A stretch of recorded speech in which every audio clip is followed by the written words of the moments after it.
Recently I have started studying a book called life without diabetes. इसका लगभग 60 pages हम पढ़ चुके हैं और 60 पेजेस में जो इंपॉर्टेंट बात है, जो कोई भी डायबिटिक पेशेंट हो इसको जानना बहुत जरूरी है।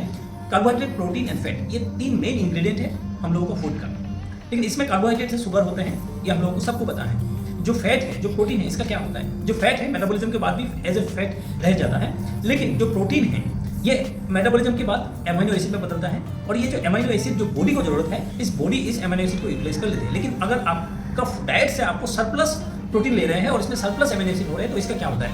ये एमिनो एसिड भी अल्टीमेटली ग्लूकोज में कन्वर्ट होता है। यूजुअली डायबिटीज होने के बाद कार्बोहाइड्रेट पोर्शन तो कम हो जाता है, लेकिन कॉम्पेंसेटरी इंक्रीज हो जाता है आपको प्रोटीन और फैट पोर्शन में। तो इसीलिए आपको ये समझना बहुत जरूरी है, सिर्फ कार्बोहाइड्रेट नहीं, even access protein also can increase your sugar ultimately. तो अल्टीमेटली आपको जो करना है, आपको डाइट और कैलोरी दोनों ही डेफिशिएंट रखना बहुत जरूरी है। मतलब जितना आपका बॉडी को जरूरत है, इससे थोड़ा सा कम हो, ये बेहतर है।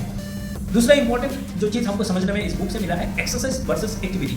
जो एक्सरसाइज होता है तो जिम करते हैं, बहुत लोग डायबिटीज होने के बाद जिम ज्वाइन कर लेते हैं।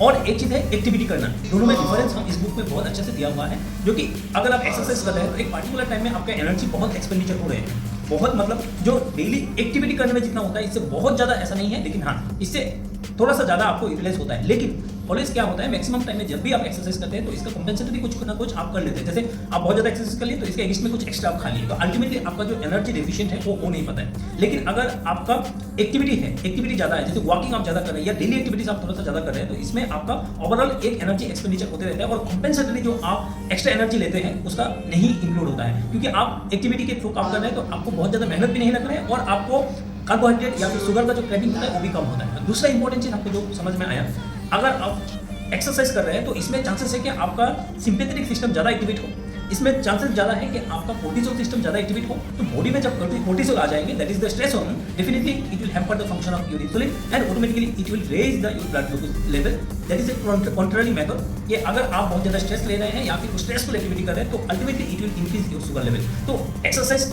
के मुकाबले अगर आप देखेंगे तो डेली एक्टिविटीज जो है, अगर एक्टिविटीज आप ज़्यादा करेंगे तो इसमें डायबिटीज पेशेंट का बेनिफिट बहुत ज़्यादा है। तो डेफिनेटली अगर आपको डायबिटीज है, ऐसा बिल्कुल नहीं है कि आपको जिम ज्वाइन करना ही है, आपको just day to day activity को और थोड़ा सा इंक्रीज करना है और इसमें आपको बेनिफिट सबसे ज़्यादा मिलेगा।